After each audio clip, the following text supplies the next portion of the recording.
नमस्कार, मैं हूं दीक्षा और आप देख रहे हैं 4 PM गुजरात। दोस्तों, गुजरात की राजनीति में पाटीदार समुदाय की एक आक्रामक आवाज ने नया रंग भर दिया है। दरअसल जिगिसा पटेल अपने फायर ब्रांड तेवरों और निर्भीक बयानों के लिए जानी जाती हैं। उन्होंने अरविंद केजरीवाल के गुजरात दौरे के दौरान आम आदमी पार्टी का दामन थाम लिया है।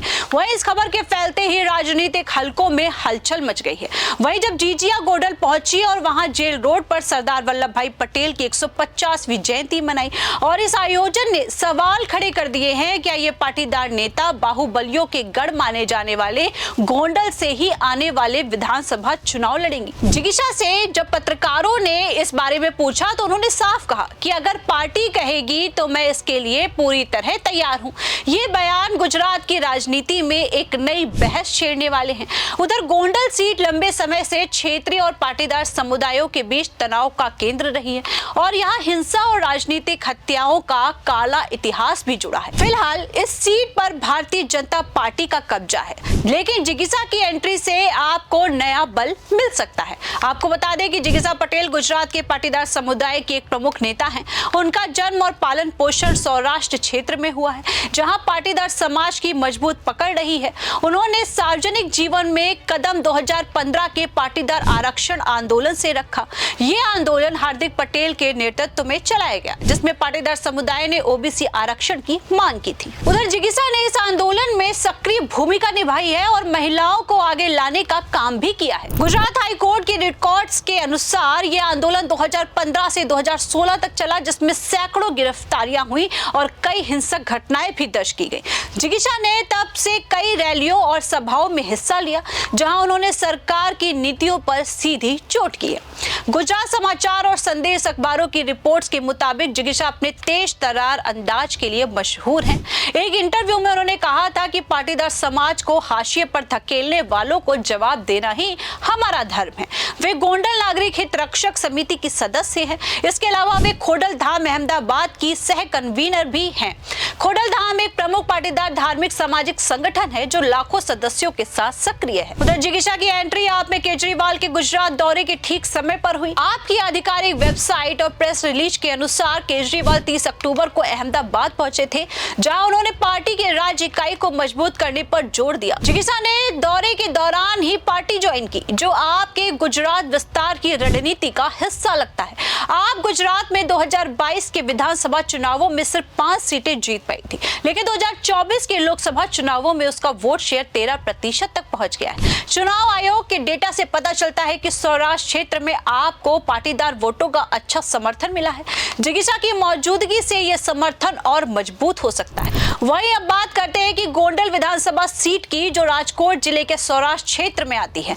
ये सीट गुजरात की 182 विधानसभा सीटों में से एक है, जहां कुल 2.5 लाख से ज्यादा मतदाता हैं। गोंडल का इतिहास राजसी ठाट बाट से भरा हुआ है। पुराने समय में ये जडेजा राजपूतों का राज्य था, लेकिन आजादी के बाद ये राजनीतिक टकराव का केंद्र बन गया है। यहाँ पाटीदार पटेल और क्षत्रिय राजपूत समुदायों के बीच वर्चस्व की लड़ाई लंबे समय से चल रही है। बता दें कि गोंडल की राजनीति में हिंसा का सिलसिला नहीं रुका है। 2010 में एक क्षेत्रीय नेता की हत्या हुई, जिसके बाद गुजरात पुलिस ने कई गिरफ्तारियां की। द इंडियन एक्सप्रेस की 2015 की रिपोर्ट के मुताबिक यहाँ 20 से ज्यादा राजनीतिक हत्याएं दर्ज हैं।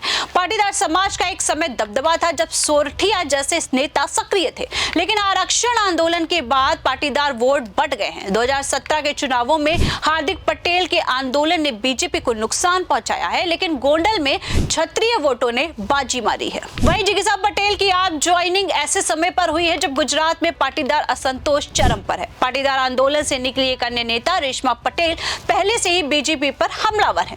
रेशमा गुजरात कांग्रेस की महिला प्रदेश अध्यक्ष हैं। हाल ही में एक रैली में उन्होंने कहा है कि गुजरात में किसानों और युवाओं की हालत खराब है, क्योंकि आप हर बार कमल की खेती करते हो। रेशमा भी 2015 आंदोलन की सक्रिय सदस्य रही हैं। आपकी रणनीति साफ है। पार्टी गुजरात में पाटीदार और दलित वोटों पर नजर रखे हुए है। 2023 में आपने गुजरात में अपनी पहली जीत हासिल की, जब वे विसनगर उपचुनाव जीते, लेकिन सौराष्ट्र में अभी कमजोरी है।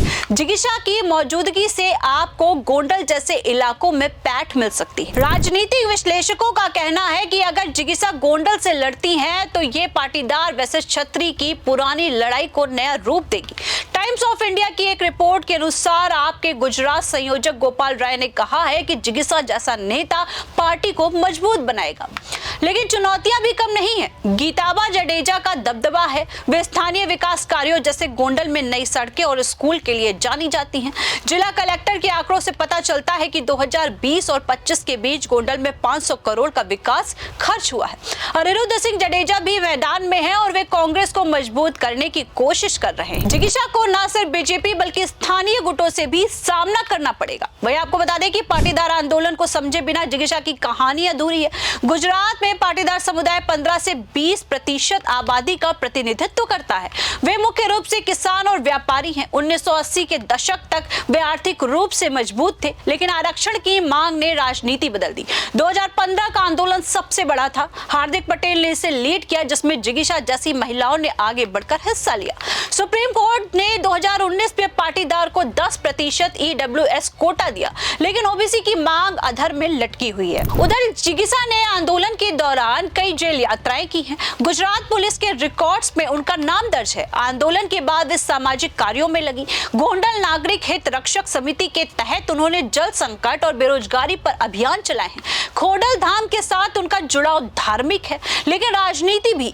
ये संगठन पाटीदार वोटों को प्रभावित करता है। 2022 चुनावों में खोडल धाम ने बीजेपी का समर्थन किया था, लेकिन अब असंतोष बढ़ रहा है। उधर गोंडल आज भी विकास और विवादों के बीच झूल रही है। यहाँ की अर्थव्यवस्था कृषि पर टिकी है। कपास, मूंगफली और दूध उत्पादन प्रमुख है, लेकिन बाहुबली संस्कृति ने निवेश को रोका है। 2024 की एक रिपोर्ट के अनुसार गोंडल का जीडीपी ग्रोथ रेट 5% है, जो राज्य औसत से कम है। राजनीतिक हत्याओं के कारण युवा पलायन बढ़ा है। उधर जिगिसा की एंट्री से आपको फायदा हो सकता है। पार्टी का फोकस भ्रष्टाचार मुक्त शासन और मुफ्त बिजली जल पर है, जो पाटीदारों को आकर्षित कर सकता है। लेकिन बीजेपी का संगठन मजबूत है। अमित शाह का सौराष्ट्र में प्रभाव है। 2027 के विधानसभा चुनाव नजदीक है और गोंडल हॉट सीट बनेगी। अगर जिगिसा लड़ती हैं तो वोट शेयर 20 से 25% तक आपको मिल सकता है। उधर रेशमा पटेल की भूमिका भी अहम है। वे कांग्रेस से हैं, लेकिन पाटीदार वोट बांट सकती हैं। हाल ही में रेशमा ने बीजेपी पर किसान विरोधी होने का आरोप लगाया है। उनकी रैली में 10,000 से ज्यादा लोग जुटे हैं। जिगिसा और रेशमा की जोड़ी विपक्ष को मजबूत कर सकती है, लेकिन व्यक्तिगत महत्वाकांक्षाएं बाधा बन सकती हैं। बता दें कि जिगिसा की आप ज्वाइनिंग गुजरात की तीनों प्रमुख पार्टियों को प्रभावित करेगी। बीजेपी को पाटीदार वोट खिसकने का डर है। 2017 में आंदोलन ने बीजेपी को 16 सीटें गंवाने पर मजबूर किया था। आपको मौका मिलेगा, जबकि कांग्रेस कमजोर पड़ेगी। सौराष्ट्र में 54 सीटें हैं, जहां पाटीदार 10 से 15% वोट देते हैं। महिलाओं की भूमिका बढ़ रही है। जिगिसा और गीताबा जैसी नेता राजनीति को नया आयाम दे रही हैं, लेकिन हिंसा का खतरा अभी भी बरकरार है। गुजरात सरकार ने 2024 में सुरक्षित चुनाव अभियान चलाया, जिसमें 500 पुलिसकर्मी तैनात किए गए। जिगिसा पटेल की कहानी गुजरात के संघर्षशील पाटीदारों की है। उनकी आप एंट्री से गोंडल की राजनीति गर्मा गई है। क्या वे बाहुबलियों को चुनौती देगी? ये तो आने वाला समय ही बताएगा। लेकिन एक बात साफ है कि गुजरात की सियासत में महिलाओं और युवाओं की आवाज तेज हो रही है। सरदार पटेल की जयंती पर जिगिसा का आयोजन संकेत देता है कि एकता ही हथियार है। उम्मीद है कि यह राजनीतिक हिंसा से ऊपर उठे और विकास पर केंद्रित हो। वहीं इस खबर पर आपकी क्या राय है, हमें कमेंट करके जरूर बताएं। फिलहाल के लिए इस खबर में इतना ही। ऐसी ही तमाम बड़ी और राजनीतिक खबरों के लिए आपको बने रहना होगा 4 PM गुजरात के साथ। आप सभी का धन्यवाद। नमस्कार।